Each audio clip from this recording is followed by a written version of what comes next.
Soñé que mi esposo me estaba maltratando mientras dormíamos. Así que lo denuncié. Él dice que él no hizo nada, y es cierto. Pero mi sueño se sintió tan real, que necesito una indemnización.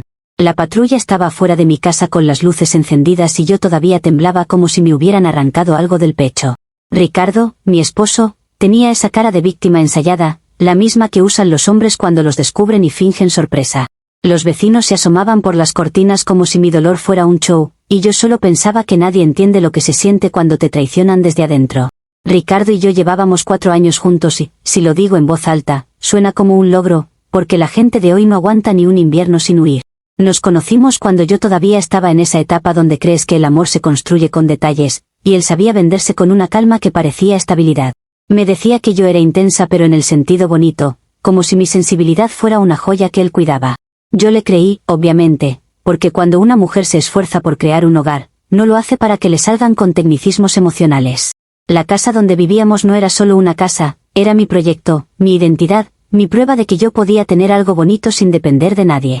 Yo decoré todo con una lógica que la gente subestima, porque creen que poner cojines es superficial y no entienden que es energía y orden mental. Cada esquina tenía una intención, cada cuadro estaba puesto para equilibrar, y a Ricardo le gustaba presumirlo como si él hubiera elegido los colores. Él se paseaba por el living diciendo que éramos una pareja sólida, que teníamos rutinas de adultos, que ya habíamos dejado atrás el drama. Pero yo nunca fui ingenua del todo, porque la estabilidad masculina a veces es solo una pausa antes de algo peor. Había pequeñas cosas que me hacían ruido, comentarios sueltos, silencios que se quedaban colgados, miradas raras cuando yo mencionaba límites.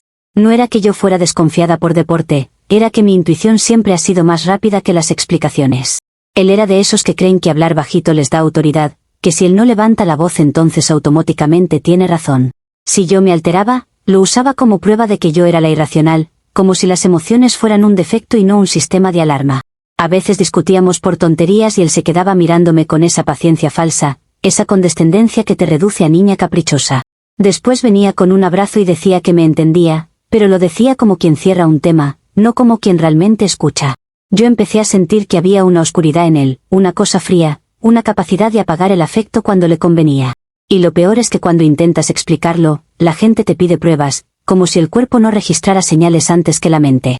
Ricardo también era muy de cuidar su imagen, y eso a mí siempre me pareció sospechoso porque quien es transparente no necesita estar gestionando reputación todo el tiempo. Con sus amigos era el esposo perfecto, el que cocina, el que hace chistes, el que dice mi amor con esa voz suave. Con su familia era el hijo responsable, el hermano confiable, el hombre que jamás haría daño a nadie. Y yo, en ese cuadro, era la esposa afortunada que tenía que agradecer.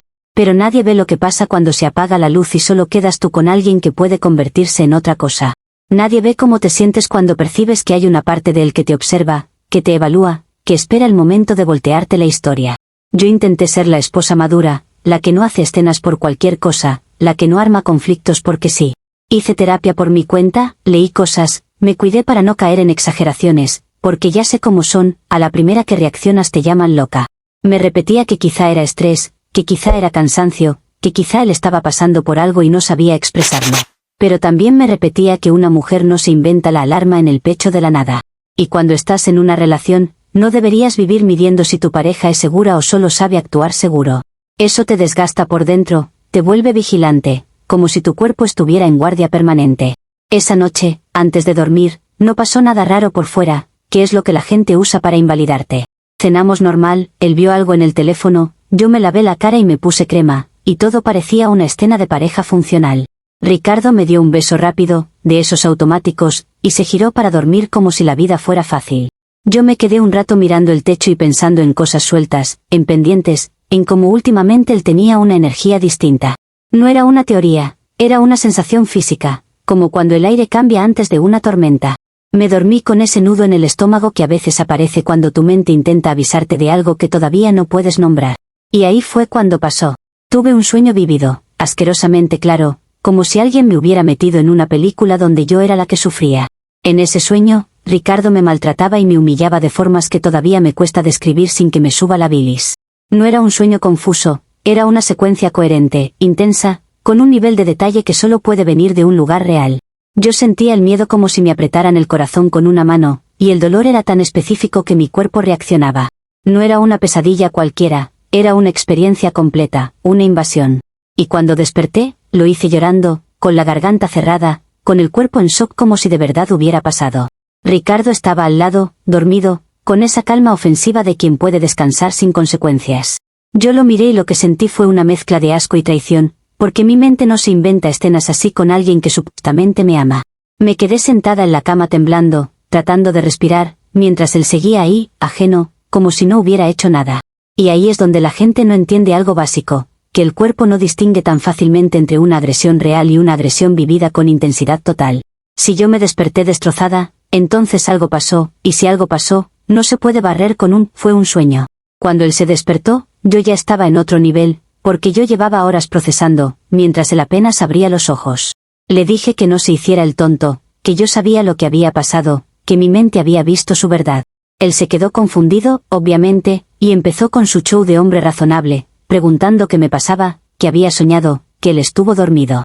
Como si el hecho de estar dormido fuera un certificado de inocencia, como si los hombres no tuvieran subconsciente. Me explicó que no me tocó, que no se movió, que yo estaba soñando, y hasta intentó tocarme el brazo para calmarme. Ese gesto me dio una rabia tan limpia que le dije que no me manipulara con su contacto. Ricardo quiso convertirlo en una conversación tranquila, porque para ellos todo es, hablemos, cuando a ellos les conviene. Me trajo agua, me dijo que respirara, que lo habláramos en la mañana, que quizá yo estaba estresada. Y eso fue lo que me terminó de romper, porque es la típica estrategia de invalidación, reducirlo a estrés, a histeria, a una exageración femenina. Yo no necesitaba que me diera agua, necesitaba que reconociera lo que yo viví. Y cuando no lo hizo, cuando insistió en que él no hizo nada, yo sentí que me estaba llamando mentirosa en la cara. No con palabras, con su postura de superioridad y calma. Yo me levanté y empecé a caminar por la casa como si la casa ya no fuera segura. Miraba las paredes que yo decoré y me parecía un insulto que yo haya construido belleza para convivir con alguien capaz de generar ese nivel de terror, aunque sea desde su mente. Ricardo me seguía diciendo que era un sueño, que él no tiene control sobre mis sueños, que eso no es justo. Y perdón, pero qué cómodo, qué conveniente, que todo lo que me daña no es mi culpa. Porque así funcionan, se deslindan, te dejan sola con la experiencia, y encima te exigen que seas racional para que ellos se sientan tranquilos. Yo le dije que si su energía me dañó, entonces sí es su responsabilidad, porque yo soy una persona real y mi trauma también. En un punto él empezó a frustrarse y eso me confirmó todo, porque si fuera inocente estaría preocupado por mí, no por su incomodidad. Me dijo que esto estaba pasando de castaño a oscuro, que no podía acusarlo de algo que no hizo, que esto era absurdo. Y ahí fue cuando yo entendí que estaba sola, porque el hombre con el que duermo no iba a protegerme ni siquiera de lo que su mente proyecta. Me indigné, claro, porque lo mínimo que esperas de tu pareja es que tome en serio tu dolor. Y él, en lugar de hacerlo, se defendía como si yo lo estuviera atacando por deporte. Yo no estaba buscando pelea, yo estaba buscando justicia emocional. Así que hice lo que cualquier persona que se respeta haría cuando siente que la están dejando sin respaldo. Fui directo a la comisaría y puse una denuncia formal. No fui a llorar a una amiga ni a pedir consejos tibios, fui a un lugar donde se supone que se toma en serio el daño. Porque mi sufrimiento emocional tiene validez, aunque a los hombres les moleste que el mundo no gire alrededor de su comodidad. Cuando llegué, todavía estaba temblando, y conté lo que viví con la claridad de alguien que sabe que si no lo dices fuerte, te lo pisan. Y si alguien piensa que yo tenía que quedarme callada para no arruinarle la vida, entonces esa persona está del lado del abuso. La policía tomó mis datos, me hizo preguntas, y yo sentía que al menos allí había un sistema que reconocía que el trauma existe. Ricardo, por supuesto, se enteró, y su reacción fue indignarse por la forma, no preocuparse por mí. Me llamaba, me escribía, decía que yo estaba loca, que como me atrevía, que eso le iba a traer problemas. Y ahí está la prueba de todo, porque un hombre que te ama no se enfoca en su reputación cuando tú estás rota. Él se enfocó en él, en los vecinos, en su familia, en su imagen, en lo que iban a pensar. Y yo, mientras tanto, tenía que convivir con el recuerdo de lo que su subconsciente me hizo. Cuando la policía llegó a interrogarlo, fue frente a todos los vecinos, y él se puso rojo de vergüenza como si la vergüenza fuera lo importante. Yo lo vi desde la ventana y me pareció casi poético, porque por una vez él estaba sintiendo algo parecido a la incomodidad que yo sentí en mi propia cama. Pero en vez de entender, se indignó más, como si yo fuera la agresora por buscar ayuda. Y ahí es donde yo terminé la historia principal en mi cabeza, no con un abrazo, no con una disculpa, sino con él viéndome como enemiga por haberme atrevido a tomar en serio mi dolor. Yo exigí una indemnización económica inmediata por el trabajo emocional que me costó procesar esa traición onírica, porque al final del día, el daño lo llevo yo. Y me indigna profundamente que ahora todos me miren como si yo hubiera hecho algo malo, cuando la verdadera víctima soy yo. Comentarios de la historia principal. Usuario anónimo 1 dice, o sea que tu esposo estaba dormido y tú le arruinaste la vida porque tu cerebro te proyectó una película. No es intuición femenina, es irresponsabilidad con esteroides. Respuesta de la OP, qué fácil es opinar cuando no te toca vivir el terror en tu propia cama. Yo no le arruiné nada, él se expuso solo al tener esa energía oscura que se me filtró de la forma más clara posible. Si tú crees que el trauma se apaga porque a un hombre le conviene decir que estaba dormido, entonces tú también eres parte del problema, porque minimizas el dolor ajeno para sentirte superior. Usuario anónimo 2 dice, la indemnización por un sueño es lo más ridículo que he leído. Si sueñas que te roba un fantasma también vas a pedirle plata al vecino por vibra sospechosa. Respuesta de la OP, me impresiona la obsesión que tienen con burlarse de algo que claramente me afectó. No es un chiste, es una experiencia emocional real y si tu mente fuera lo suficientemente profunda, entenderías que hay daños que no dejan moretones pero sí cicatrices. Lo ridículo es que ustedes defiendan a un hombre por reflejo y se les olvide que yo soy la que se despertó destruida, no él. Actualización 1. Ha pasado una semana desde la última actualización y todavía siento que el mundo entero decidió castigarme por tener el valor de hablar. Yo esperaba que, con el tiempo, Ricardo se calmara y entendiera que esto no era un ataque contra él, sino una defensa de mí. Pero lo único que creció fue su orgullo herido y la cantidad de gente que se metió a opinar como si mi vida fuera un foro. He estado durmiendo poco porque cada vez que cierro los ojos me acuerdo del sueño, y eso debería ser suficiente para que cualquiera entienda que el daño sigue activo. En vez de eso, lo que recibí fue una bofetada legal en forma de papel. La familia de Ricardo se atrevió a enviarme una carta notarial exigiendo que me retracte de la denuncia o me demandarán por difamación. Difamación, como si yo me hubiera inventado mi sufrimiento por diversión, como si yo fuera una actriz de telenovela buscando atención. El papel venía con un lenguaje frío, con palabras largas y amenazantes, como si la ley fuera un arma para silenciar mujeres. Me ofendió a un nivel profundo que priorice la reputación de un hombre por encima de mis sentimientos reales. Y lo peor es que Ricardo ni siquiera tuvo la decencia de avisarme, dejó que su madre y su padre lo hicieran por él, como si yo fuera una extraña a la que se le manda un mensaje corporativo. Yo lo llamé inmediatamente y le dije que esto era una agresión directa a mi salud mental. Él respondió con ese tono de, yo no pedí esto, que solo usan cuando quieren lavarse las manos pero mantener el beneficio. Me dijo que su familia estaba asustada, que yo estaba exagerando, que no podía seguir con este circo. Circo. Imagínate decirle circo a una experiencia traumática que tú provocaste con tu energía. Yo le recordé que él es el origen de todo, que si su subconsciente no fuera tan violento yo no estaría en esta posición. Y él, en lugar de escuchar, me dijo que ya no podía hablar conmigo porque todo lo distorsionó, como si él fuera el terapeuta de la razón y yo una niña gritando. Esa llamada me dejó temblando, pero no de miedo, de indignación. Porque si ellos querían jugar a los papeles, yo también podía. Decidí que no me iba a quedar encerrada llorando mientras su familia usa abogados para pintarme como mentirosa. Organicé una protesta pacífica frente a la oficina del abogado de Ricardo. Pacífica significa que yo no iba a golpear a nadie, pero sí iba a estar ahí para que entiendan que mi voz existe. Me hice un cartel con frases sobre validación emocional y justicia, y si alguien piensa que eso es exagerado, que se pregunte por qué le incomoda tanto ver a una mujer reclamando. No tuve un ejército de gente, porque la mayoría prefiere comentar desde el sofá, pero sí fui con la dignidad completa. Me planté frente al edificio con mi cartel y mi cara seria, y sentí que por fin estaba haciendo algo más que esperar. La gente pasaba, algunos miraban raro, otros se reían, otros fingían que no me veían, como si la incomodidad ajena fuera más importante que mi dolor. Un guardia de seguridad me dijo que no podía estar ahí, que era propiedad privada, y yo le dije que el trauma tampoco pidió permiso para entrar a mi vida.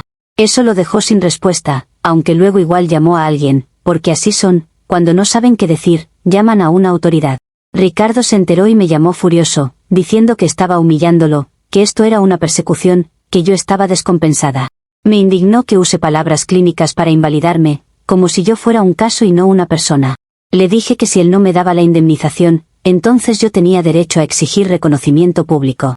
Él me respondió que no me iba a dar un centavo por un sueño, y ahí fue cuando entendí que él no iba a reparar nada por voluntad propia. Quería ganar por cansancio. Quería que yo me rindiera, que aceptara la narrativa de que soy una exagerada. Y yo no nací para que me pasen por encima.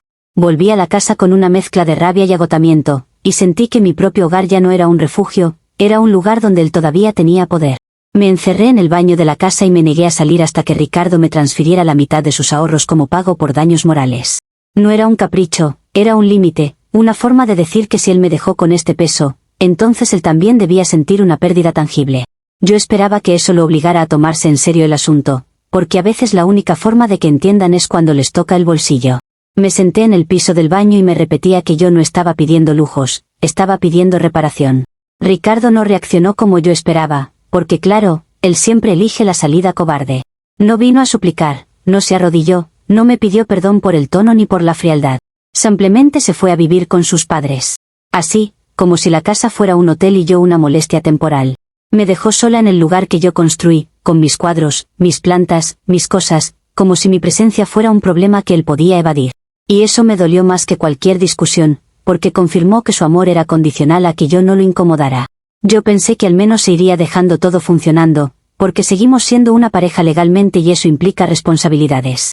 Pero él decidió castigarme. Mientras yo esperaba una disculpa de rodillas, él aprovechó para dar de baja todos los servicios del departamento y me quedé sin luz ni agua en menos de 2 días. Imagínate la crueldad, el nivel de mezquindad, dejar a tu esposa sin lo básico para vivir solo porque te pedí reparación por un trauma. Cuando me di cuenta, fue por la noche, porque intenté prender una lámpara y no pasó nada. Luego abrí la llave y no salió ni un hilo, como si la casa misma me estuviera abandonando. Al principio pensé que era una falla del sector, porque a veces pasa, pero cuando llamé y me dijeron que estaba cancelado, sentí una rabia que me subió hasta la garganta. Yo le escribí a Ricardo y le dije que eso era violencia económica, que él estaba confirmando lo que yo siempre supe de su oscuridad. Él respondió con un mensaje corto diciendo que él no iba a financiar mi teatro y que yo me las arregle. Me pareció un ataque personal a mi salud mental otra vez, porque nadie con empatía haría eso. Y encima lo hizo rápido, sin titubear, como si ya lo tuviera planeado, como si él se sintiera orgulloso de dejarme en condiciones indignas. Me tocó ducharme en el gimnasio, y no es solo la incomodidad, es la humillación de tener que cargar una mochila con champú y toalla como si yo fuera una estudiante sin casa. Y sí, el gimnasio me vio, la gente me vio, y la gente juzga sin saber. Me miraban con esa cara de, qué exagerada, como si tener un trauma de sueño fuera algo que se puede ignorar con un simple lo siento. Yo escuché a una señora murmurar algo sobre locura y me dieron ganas de gritarle que la locura es creer que el dolor solo vale si hay sangre visible. Pero me contuve, porque cualquier reacción la usan en tu contra. Mientras tanto, la carta notarial seguía ahí, como una amenaza colgada en el aire. Yo empecé a sentir que me estaban acorralando para que me retracte, no porque yo esté equivocada, sino porque a ellos les conviene que yo sea la villana. Ricardo comenzó a decirle a conocidos que yo estaba inventando cosas, que yo lo quería extorsionar, que yo estaba obsesionada.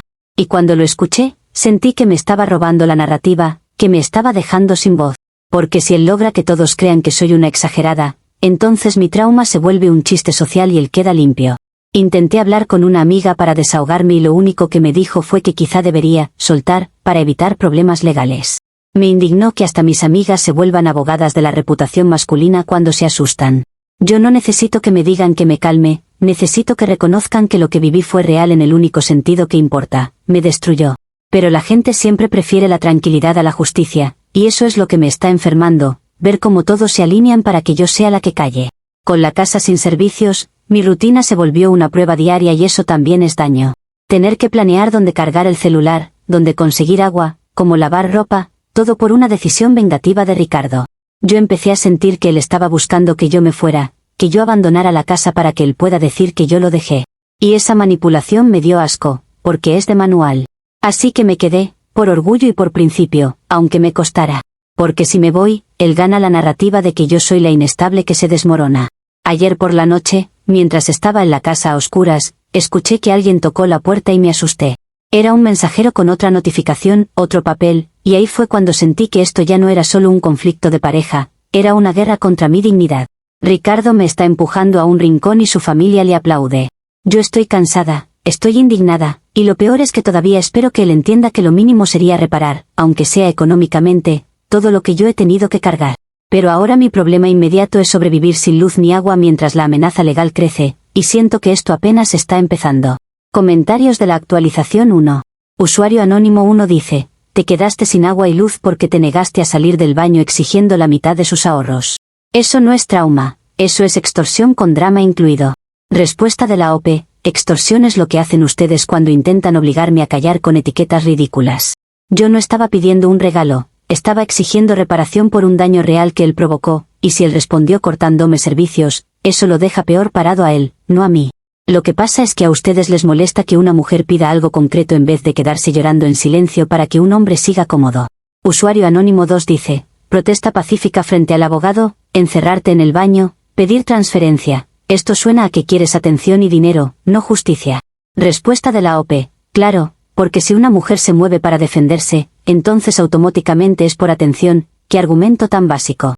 Justicia no es sentarse a esperar que un hombre decida ser empático, justicia es presionar cuando el sistema y la familia se alinean para callarte. Si a ti te parece mal que yo luche por mi bienestar, entonces tu definición de justicia es que yo pierda para que ustedes no se incomoden. Actualización 2. Ha pasado un mes desde la última actualización y lo único que cambió es que ahora la gente se siente con más derecho a opinar sobre mí como si fueran jurado permanente. Yo seguía sin recibir ni un centavo de la indemnización que merezco, y Ricardo seguía escondiéndose detrás de su familia como si fuera un adolescente asustado. El silencio que él eligió no era neutral, era un castigo, porque me dejó sola lidiando con la humillación social, con los trámites, con el desgaste mental. Me di cuenta de que, si yo no forzaba un reconocimiento público, él iba a seguir intentando borrar lo que me pasó. Y sí, para mí ya era evidente que no se trataba solo de un sueño, se trataba de cómo su energía seguía contaminando mi vida y cómo todos lo defendían por reflejo. En ese mes yo tuve que reconstruir una rutina humillante para sobrevivir, y eso también es daño, aunque a la gente le guste hacérsela dura. Tuve que medir cada gasto, porque sin el respaldo de Ricardo cualquier cosa se siente como una caída libre. Me cansé de escuchar que yo debía pasar la página, mientras él no asumía nada, como si la reparación fuera un lujo opcional. Además, la sensación de estar vigilada por el juicio ajeno era constante, porque en cada lugar alguien reconocía mi historia y yo veía cómo me miraban primero con morbo y después con desprecio. Eso te vuelve más rígida, más alerta, más insoportablemente consciente de que si te quiebras, te usan el quiebre como prueba de que estabas mal desde el inicio. Y yo no iba a darles esa satisfacción. En medio de esa presión, supe que la hermana de Ricardo se casaba y me pareció casi ofensivo que ellos celebraran como si nada mientras yo seguía viviendo consecuencias. No era envidia, era indignación pura, porque la familia entera se estaba dando el lujo de un evento perfecto mientras a mí me exigían silencio y retractación. Pensé en cómo se iban a tomar fotos, cómo iban a brindar, cómo iban a fingir que son gente decente. Y entonces me cayó algo que para mí era obvio, si ellos tenían un micrófono social ese día, yo también tenía derecho a hablar. No por show, por justicia, porque en ese tipo de reuniones es donde se consolidan las narrativas y donde se decide quién queda como víctima y quién como loca. Si yo no estaba ahí, yo era la versión conveniente que ellos cuentan sin oposición. Yo me preparé con una calma que la gente confundirá con frialdad, pero era determinación. No fui con intención de destruir nada, fui con intención de decir una verdad que a ellos les incomoda. Me arreglé sin exagerar, porque no quería que redujeran todo a drama, por mi apariencia. En el camino me repetía que yo estaba ejerciendo mi derecho a la libre expresión y que nadie tenía autoridad para censurarme solo porque soy la esposa incómoda. También me repetía que Ricardo no puede seguir escondiéndose detrás de la excusa de «no hice nada», cuando el daño se siente y se sostiene. Para mí, su violencia astral era real en el sentido más básico, dejó secuelas, y las secuelas se viven, no se discuten. Cuando llegué, el ambiente era de fiesta, como si la alegría ajena pudiera borrar lo que yo cargaba. Me indigné de inmediato porque vi caras que me habían juzgado en silencio, sonriendo como si fueran inocentes. Escuché risas, música, brindis, y todo me pareció una burla involuntaria hacia mi proceso. Sentí que si yo me quedaba callada ahí, yo misma me estaba traicionando, porque ellos iban a salir de esa boda con una historia limpia y yo iba a seguir siendo el chisme descompensado. Me acerqué hacia donde había más gente, buscando el centro de atención no por ego, sino porque era el único lugar donde mis palabras podían cortar la niebla de la negación. Y entonces empecé a denunciar públicamente lo que yo llamo la violencia astral de Ricardo, explicando que la agresión puede existir aunque él diga que estaba dormido. No me dejaron terminar y eso fue lo que me confirmó que yo estaba tocando una verdad. Los invitados reaccionaron como si yo estuviera cometiendo un crimen por hablar, cuando el crimen real era que me invalidaran a ese nivel. Alguien intentó callarme con el típico gesto de «no aquí», como si el dolor tuviera que pedir permiso para existir. Yo no estaba insultando a nadie, yo estaba exigiendo que se reconozca que mi experiencia fue real para mí, y que eso tiene consecuencias. Pero su reacción fue clasista y cruel, porque me miraban como si yo fuera una mancha en su evento, como si mi presencia contaminara su estética familiar. Y en ese momento vi con claridad que lo que ellos querían era orden social, no verdad. La novia, la hermana de Ricardo, tuvo el descaro de ponerse a llorar y decir que yo le estaba arruinando su día especial. Ese nivel de victimismo me pareció patético, porque ella estaba usando lágrimas para manipular a los demás y convertirme en la villana perfecta. Me indigna que en esta sociedad una boda tenga más peso que un trauma, como si un vestido blanco fuera más sagrado que la salud mental de una mujer. Vi cómo la rodeaban, cómo la consolaban, cómo me miraban con odio por hacerla llorar, como si yo hubiera planeado su emoción. Lo que nadie quiso ver es que ella lloraba por su reputación, no por mi dolor, y esa diferencia es enorme. Yo seguí hablando porque, honestamente, ya me habían empujado al punto donde callarme era rendirme. Entonces intentaron sacarme a rastras y ahí es donde se cruzó la línea, porque yo no estaba atacando físicamente a nadie. Me agarraron de los brazos, me empujaron, y yo reaccioné como reacciona cualquiera cuando la tratan como si fuera basura. Me pareció una violencia simbólica grotesca, porque estaban usando fuerza para proteger el silencio de Ricardo. Yo vi cómo algunas personas sacaban el celular para grabar, no para ayudar, sino para tener contenido, y eso me dio una rabia fría. Me defendí como pude, tratando de no caer, tratando de no dejar que me redujeran a un espectáculo. Y en ese forcejeo fue cuando todo se volvió caos, no por mi intención inicial, sino por la agresividad con la que quisieron borrarme. En medio del empujón, terminé golpeando sin querer un arreglo floral enorme, de esos que ponen para que se vean caros y para que la gente sienta estatus. Los arreglos cayeron, se aplastaron, se rompieron cosas, y de inmediato lo usaron como prueba de que yo era la destructiva. Nadie quiso ver el contexto, nadie quiso ver que yo estaba siendo físicamente expulsada. Para ellos fue perfecto, porque así mi reclamo se convirtió en un acto de vandalismo y ellos quedaron como la familia digna atacada por la loca. Yo sentí una mezcla de indignación y asco, porque el daño material siempre pesa más que el daño emocional en la mente de los superficiales. Y sí, yo sé que suena irónico, pero la ironía no borra la injusticia. Llegó gente de seguridad y después llegaron autoridades, y el tono con el que me hablaban era como si yo fuera una delincuente. Me hablaban lento, como se le habla a alguien que consideran inferior, y yo no olvido esas cosas. Yo intenté explicar que estaba ejerciendo mi derecho, que me estaban agrediendo, que yo tenía motivos, pero nadie quería escuchar, solo querían cerrar el evento y sacarme del cuadro. Me indigna que se priorice la comodidad social por encima de la verdad emocional, como si mi sufrimiento fuera un ruido que hay que apagar. Me llevaron a la delegación por alteración del orden público, y ahí sentí la humillación completa, porque el sistema se mueve rápido cuando se trata de proteger fiestas, pero se vuelve lento cuando se trata de proteger traumas. Y mientras yo estaba ahí, ellos seguramente siguieron brindando con la tranquilidad de los cobardes. En la delegación me hicieron esperar, me trataron como si mi historia fuera un chiste, y yo sentía que el mundo estaba diseñado para castigarte cuando no eres complaciente. Me preguntaban por qué fui, por qué armé eso, por qué no lo dejé pasar, como si la opción madura fuera aceptar que te invaliden de por vida. Yo estaba furiosa, pero también estaba cansada, porque vivir defendiendo tu experiencia contra la burla constante te erosiona. Pensé en Ricardo, en lo cómodo que debía estar en su casa familiar, y me pareció injusto que él no cargue ni un gramo de lo que yo cargo. Y en ese momento entendí que mi búsqueda de indemnización ya no era solo dinero, era el símbolo de que mi dolor vale algo tangible en un mundo que lo quiere intangible. Luego vino el golpe económico, porque me informaron de una factura enorme por los arreglos florales destruidos. En otras palabras, me querían hacer pagar por el caos que ellos mismos intensificaron al tratarme como intrusa peligrosa. Esa factura se sintió como otra manera de castigarme por hablar, como si cada intento de exigir justicia terminara convertido en deuda. Me indigna el nivel de cinismo, porque Ricardo y su familia tienen recursos, tienen redes, tienen protección social, y aún así quieren aplastarme con números. Yo intenté decir que fue un accidente, que fue durante el forcejeo, pero nadie quiso escuchar el matiz. Para ellos, el matiz es una molestia, la verdad es una incomodidad, y el silencio es el objetivo. Y como si no fuera suficiente, me enteré de que Ricardo solicitó una orden de alejamiento. Eso me pareció el colmo de la hipocresía, porque es él quien debería estar alejándose de mi paz mental después de lo que me hizo soñar y de cómo me ha tratado desde entonces. Él está intentando convertir mi reclamo en acoso, como si yo fuera una amenaza para él, cuando yo soy la que ha vivido con miedo, con vergüenza, con desgaste. Me indigna que el sistema le abra la puerta tan rápido, porque a un hombre siempre le creen cuando dice que una mujer es intensa. Para mí, esa orden no es protección, es una herramienta para controlarme y para blindar su imagen. Y si esa orden sale, me va a convertir oficialmente en la villana ante cualquiera que no piense. Lo peor es que, después de la delegación, yo sentí que ya no tenía margen para equivocarme ni un milímetro. Cualquier paso en falso iba a ser usado como prueba final de que yo soy el problema. Pero también sentí que si yo retrocedía ahora, ellos iban a haber logrado lo que querían, que me asuste, que me calle, que me reduzca. Y yo no puedo vivir con esa derrota, porque sería aceptar que mi experiencia no vale nada. Sin embargo, la amenaza nueva es real y es inmediata, porque una orden de alejamiento me puede cortar accesos, me puede limitar movimientos, me puede dejar aislada y con más deuda encima. Así que ahora estoy atrapada entre mi necesidad de justicia y un sistema que se está preparando para castigarme formalmente por insistir. Comentarios de la actualización 2. Usuario anónimo 1 dice, arruinaste una boda por un sueño, terminaste en la delegación y encima rompiste arreglos. No es justicia, es falta de autocontrol con complejo de protagonista.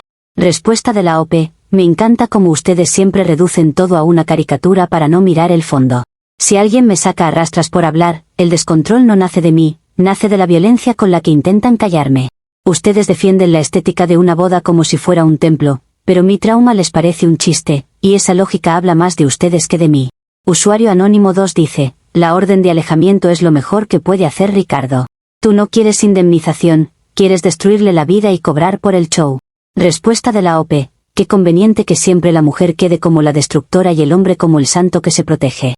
Si él fuera tan inocente como lo pintan, no necesitaría esconderse detrás de una orden, hablaría como adulto y repararía el daño que causó, aunque a ustedes les irrite que el daño sea emocional.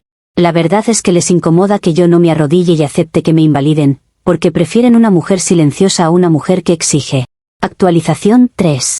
Han pasado 5 años desde la última actualización y lo que más me indigna es que el tiempo no trajo justicia, solo trajo gente más cómoda con burlarse. Yo terminé viviendo en un estudio alquilado muy pequeño, de esos donde la cama casi toca la cocina, y aún así la gente actúa como si yo hubiera elegido este destino por capricho. He pasado años pagando costas legales de todos los juicios que perdí contra Ricardo, porque los jueces no entienden la validez de las experiencias oníricas y se aferran a una definición de realidad que me parece limitada. Cada pago que hago se siente como una multa por haber hablado, como si el sistema me cobrara por no ser dócil. Y sí, sigo creyendo que el daño fue real, porque mi vida se rompió a partir de ese sueño y no por arte de magia. En estos años aprendí que hay una violencia muy silenciosa en cómo te etiquetan y te cierran puertas. Cada vez que alguien escucha mi historia, lo primero que ve no es mi dolor, ve el titular morboso que se inventaron de mí. Me llaman la loca de los sueños como si fuera un apodo gracioso, y ese apodo se convirtió en una sombra que me sigue a entrevistas, a trámites, a conversaciones básicas. Yo intenté buscar trabajos estables, pero cuando alguien reconoce mi nombre o conecta la historia, de pronto todo se vuelve frío, todo se vuelve evasivo. No me lo dicen directo, pero se nota cuando te miran como riesgo reputacional. Y lo peor es que, con esa reputación, hasta las cosas más normales se vuelven batallas. Ricardo, mientras tanto, siguió su vida como si nunca me hubiera hecho daño, y eso es lo que más duele, no el dinero, no el espacio pequeño, sino la impunidad emocional. Él se casó con una mujer que parece no tener personalidad propia, una de esas personas que se adaptan a la vida del otro sin cuestionar nada. Se mudaron a otro país y, por lo que sé, él tiene un puesto directivo importante, y vive como si todo esto hubiera sido una anécdota rara de su pasado. La gente ama ese tipo de historias porque les da tranquilidad, la idea de que el hombre superó a la mujer problemática. A mí me deja con una sensación de injusticia casi física, porque él se llevó la estabilidad y me dejó a mí con la ruina y la etiqueta. Y cuando pienso en eso, me pregunto qué tipo de sociedad premia así a quien invalida. Yo he tenido momentos donde intenté reconstruirme con dignidad, aunque suene ridículo decirlo cuando todo el mundo se burla. He aprendido a vivir con poco, a contar monedas, a planear semanas con precisión para no caer en más deuda. Pero incluso en esa austeridad, hay una rabia constante, porque no estoy pagando por un error, estoy pagando por un conflicto donde el sistema decidió que mi experiencia no era válida. He ido a audiencias, he leído documentos, he escuchado argumentos donde me describen como exagerada, y cada vez siento que me deshumanizan un poco más. No es solo que no me crean, es que me convierten en un ejemplo de lo que no se debe ser, como advertencia. Y eso te desgasta de una manera que no se cura con frases motivacionales. Ayer ocurrió algo que, si no lo viviera yo, hasta a mí me parecería absurdo, pero mi vida se volvió absurda hace tiempo. Tuve un sueño donde ganaba la lotería, y no fue un sueño cualquiera, fue uno de esos que se te quedan pegados con una claridad insultante. En el sueño veía números, veía el boleto, veía el momento en que me confirmaban el premio, y yo sentía una euforia tan real que me desperté con el corazón acelerado.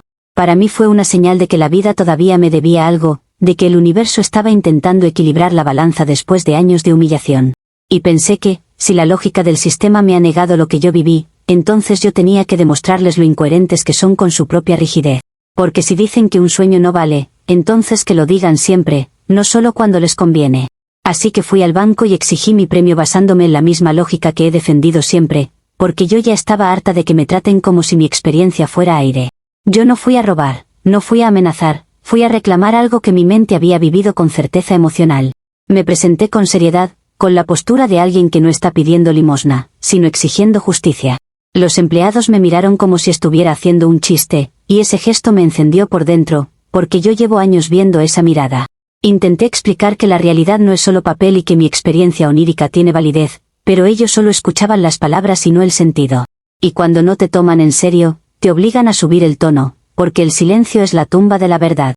La situación escaló rápido porque, claro, el sistema siempre elige lo fácil: callarte, sacarte, expulsarte.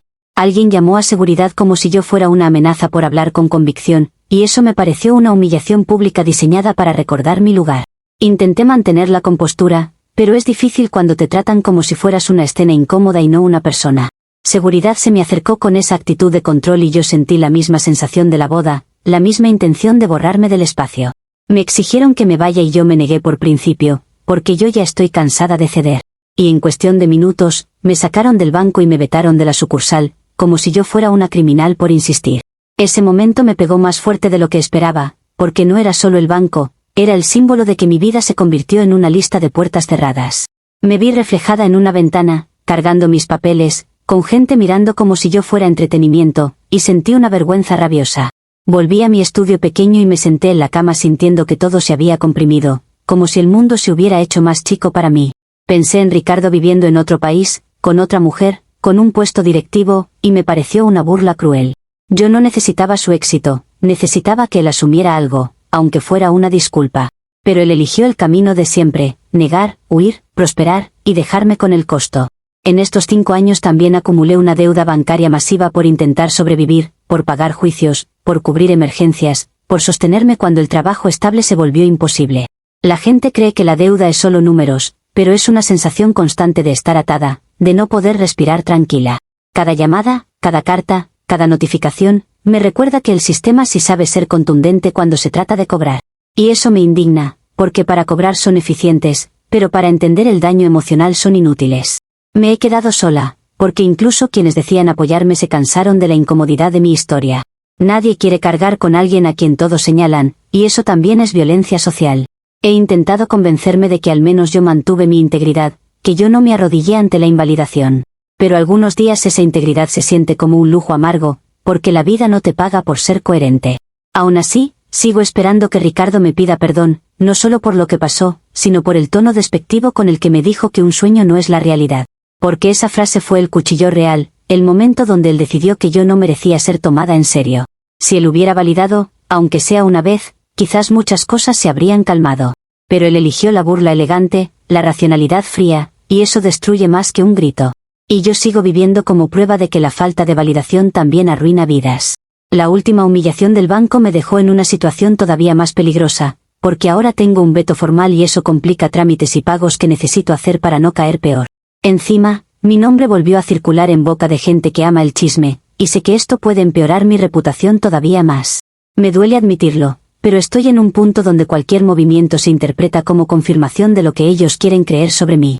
Y aunque yo siga convencida de que fui víctima de una experiencia real, el mundo ya decidió que yo soy la anécdota graciosa. Ahora mi amenaza inmediata es que la deuda me termine asfixiando por completo y que me cierren las pocas puertas que me quedan, mientras Ricardo sigue intacto, lejos, protegido por la distancia y por la narrativa que él compró con silencio. Comentarios de la actualización 3. Usuario anónimo 1 dice: 5 años después sigues con lo mismo y ahora hasta fuiste al banco a cobrar una lotería soñada. No eres víctima, eres un peligro para ti misma y para los demás. Respuesta de la OP: me parece fascinante cómo ustedes siempre eligen la palabra más cruel para sentirse inteligentes. Peligro es un sistema que destruye a alguien por hablar y luego se burla cuando esa persona intenta encontrar sentido en lo que vivió. Yo no le hice daño a nadie en ese banco, lo único que hice fue exigir que me traten como humana, pero claro, para ustedes humanidad es obedecer y callar. Usuario anónimo 2 dice: Ricardo se salvó. Tú lo arruinaste todo sola, y todavía exiges que él te pida perdón por el tono. De verdad, su orden de alejamiento fue un acto de supervivencia. Respuesta de la OP: qué casualidad que siempre el hombre queda como el héroe que se salva de la mujer que siente demasiado. Si él se salvó, fue porque el mundo lo cargó en hombros mientras a mí me tiraban piedras por atreverme a decir que el daño emocional existe. Y sí, exijo una disculpa por el tono, porque el desprecio también es violencia, solo que ustedes lo aplauden cuando lo dice un hombre con voz calmada.